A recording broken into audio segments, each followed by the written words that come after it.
बाजार समितीतील व्यापाऱ्याने शेतकऱ्यांकडून खरेदी केलेला शेतमाल घेऊन त्यापोटी देयी असलेली 19,11,597 रुपयांची रक्कम व्यापाऱ्याला देण्यास टाळाटाळ करत फसवणूक केल्याचा प्रकार समोर आला। या प्रकरणी नगरमधील एकासह पुणे जिल्ह्यातील तिघे अशा चौघांवर पोलिसांनी फसवणुकीचा गुन्हा दाखल केला।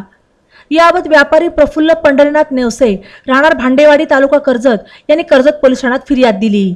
फिर्यादी नेवसे यांचे कर्जत बाजार समितीमध्ये श्रीराम ट्रेडर्स हे दुकान असून ते शेतकऱ्यांकडून शेतमाल खरेदी करून त्याची मोठमोठ्या व्यापाऱ्यांना विक्री करतात। यासाठी काही दलालांच्या मध्यस्थीनेही व्यवहार केला जातो। 16 नोव्हेंबर 2022 ते 22 डिसेंबर 2022 या कालावधीत त्यांनी नगरमधील दलाल अशोक लक्ष्मण कापले राहणार धनश्री अपार्टमेंट बालाजीनगर अहमदनगर यांच्या मार्फत निलेश एकनाथ चौधरी राहणार पेठ नायगाव तालुका हवेली पुणे यांच्या सह्याद्री ॲग्रो पोल्ट्री फार्म आणि काळ भैरवनाथ ट्रेडिंग कंपनीला 6,57,228 रुपयांचा मका, स्वप्नील शिवाजी चौधरी राहणार पेठ नायगाव तालुका हवेली पुणे यांच्या महालक्ष्मी पोल्ट्री फार्म यांना 4,40,496 रुपयांचा मका, तसेच दीपक शिवाजी कांचन राहणार उरुळी कांचन पुणे यांना 8,13,855 रुपये किमतीचा मका दिला।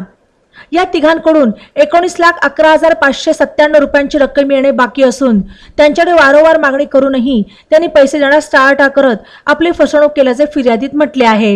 या फिर्यादीवरून पोलिसांनी चौघांच्या विरोधात भारतीय दंडविधान कलम 420-34 प्रमाणे गुन्हा दाखल केला।